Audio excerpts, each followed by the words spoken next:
space for a bigger performance without anything, just myself sort of moving in the space. So hopefully that will be soon. But yes, having a bigger space always makes you, I think, I had this show at El Museo del Barrio, and I made the work in my living room at that time.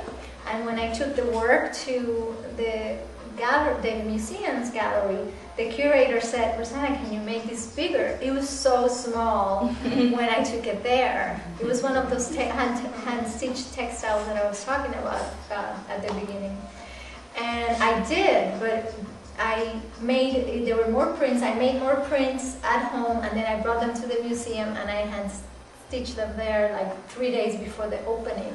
But it's amazing how the space really makes the artist, work. Like as soon as you have a bigger space, you just definitely takes a bigger risk, I think, of going bigger or more experimental. So Rosanna, I think so for maybe some of us in here, this really pushes the idea of maybe what art can be. It really takes it out of the realm of like a traditional painting or drawing, even if it was abstract. And I think even pushes it even more that, you're going and you're making art really out of nothing you're bringing, just yourself. And maybe if you could just comment on that a little bit. You kind of have through your lecture, but I want to hear what some of you also think.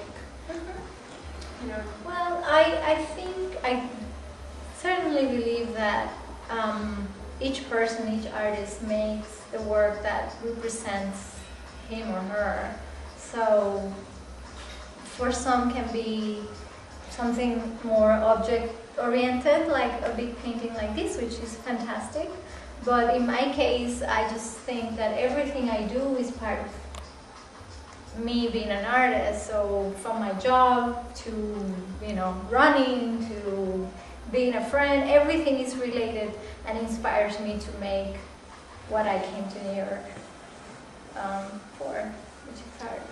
What do you guys think that, I'm trying to think back to the beginning of the semester if we had done this, and how you guys would have felt, and how open I feel like you guys are now, 7 weeks later, which to me is great. Comments? I think it's interesting because it's taking being an artist to its most basic form when you don't have anything, and just what is an artist? Just someone that expresses themselves very simply. It doesn't mean you have to paint, you have to do sculpture. It doesn't mean you have to do any certain form. You just express yourself in some sort of way,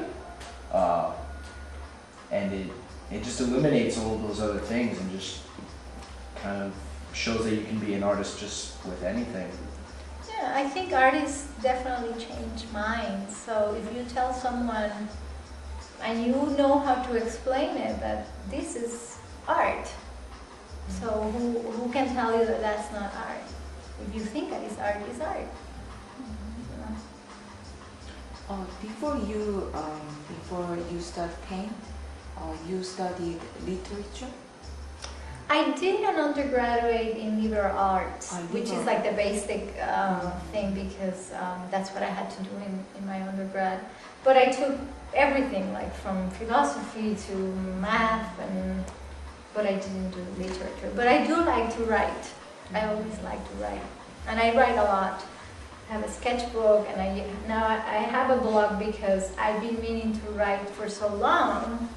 And I always say, I want to comment on this show, or I want to do this, and blog. I mean, the internet is great. It just pushes you. So I said, okay, I'm going to start that blog, because if not, I'm always going to say I want to write, but I never do. So by creating a blog, it really pushed me to, okay, people are really expecting something there, and they do. I love to write because I've made so many friends through that blog, tons of friends.